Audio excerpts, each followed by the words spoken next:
Hey everybody, welcome back. Today we have part 2 of our YouTube studio construction build. It's going to be really fun to show you the progress from the last couple of weeks. So you ready? Let's get into this. In our last video, we covered some information about the slab.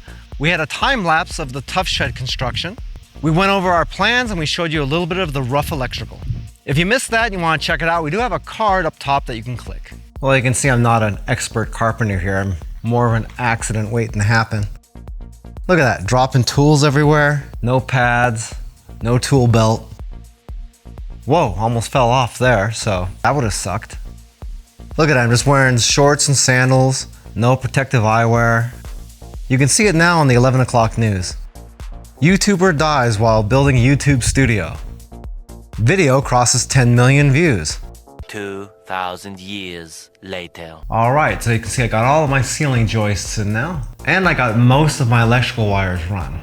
All that white wire up there hanging is just for the LED pot lights, and those are actually just going to be supported by the drywall, so I don't have to frame those in or anything like that. I've got some sort of chandelier light that I'm going to be hanging right here over the peninsula, and I try to do all the wiring as close to what you'd see from an electrician based on what I could see on YouTube. I did have a problem with my ceiling joists. What I was trying to do is I was trying to put these joists up on top of the wall framing. You can see it's pretty tight in there, so I thought it was going to be smart to angle cut all the joists down to the size they needed to be. And it turns out that might have been a little bit stupid because it makes the ends of those boards really small, and that's really all that's supporting that is just 3 inches on each end. Well, that really didn't matter anyway, because once I cut them, they wouldn't fit between the rafters up top here, so I couldn't get them in there anyway. So then I decided, well, maybe it'll be a good idea to cut my ceiling joists in half. No! And just shoot them up there and then mend them. Well, that turned out to be pretty stupid too. So instead of using this to hold any kind of ceiling, I just put it back together, and this is actually the last one. It's all screwed into the wall here to give it some extra support. Also, since we couldn't put the joists up on top where I wanted them to go, they're actually going on hangers. I couldn't use normal size hangers for this wood because that would be taller than the amount of wood that I have here to connect to. So they had these short ones that are actually for shorter pieces of wood, but they're supposed to be rated to be able to handle these 2x6s too. So hopefully my ceiling doesn't come down. You're gonna find out about that soon enough. One thing I am a little bit concerned about is when I put these joists up, you can see that beam's got a big crack in it right there, and it kind of runs all the way along right here. So that's a little bit scary. This one's split right where I put the screw in, so I'm gonna have to repair that. So what I wanna do here is I'm gonna put a little bit of Gorilla Glue into all these cracks, and I'm gonna use these clamps on them overnight, and hopefully that's gonna stick them together enough to where it's not gonna be a problem. There's no real loads going on, these are just holding up the ceiling, so hopefully it's not gonna be a problem, but time will tell. I don't know, we'll see. Next, we're gonna seal all around where the pressure treated wood here meets the concrete. I wasn't aware that was needed, but evidently it is, so we better do it. Also, I should probably take care of where the gaps in my concrete are, because that right there goes all the way outside. And what I'm using for that is this Loctite concrete self-leveling polyurethane sealant. So I guess when this stuff dries, it's kind of stretchy and rubbery. Just a quick note, after you cut the tip off of this thing, you gotta stick something down in there, usually this thing right here on the end of this, to puncture the inside seal. Otherwise, you look kind of like a jackass trying to crank this thing down with nothing coming out. Not that I know anything about that.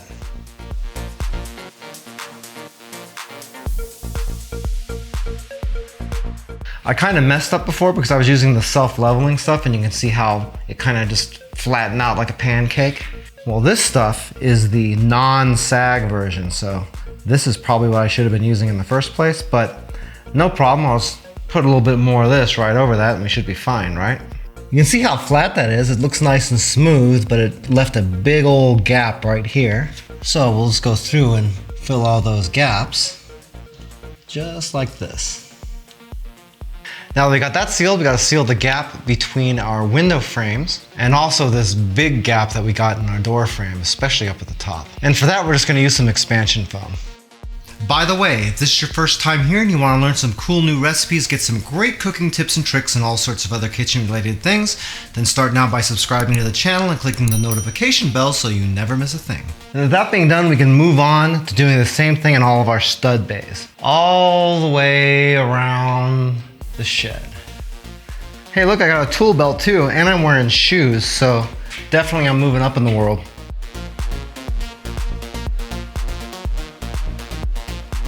I let this set overnight. You can see the foam is expanded really well, and it's really filling in all these gaps.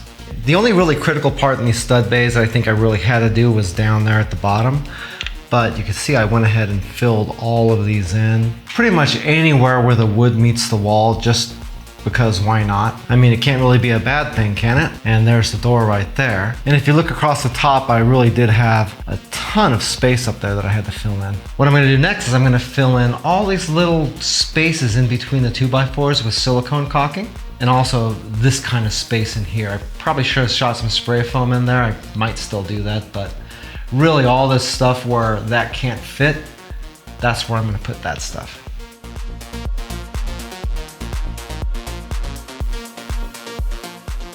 You can see that progress is coming along pretty quick. Might be a little bit faster, but doing this thing is super expensive, so you can only do so much at a time. But once we get this thing done, I think it's gonna be really fun to record in, and then all of you will be able to see the entire process of how that whole thing came into fruition. If you like this video, then you might like our playlist right here, where we show you all the individual parts of the entire construction build. As we build out our YouTube kitchen, all the progress is gonna be going in there. Well, that's it for now. I hope to see you back again here really soon. And until that time, I'm Joe, and I hope you have a phenomenal day. Take it easy.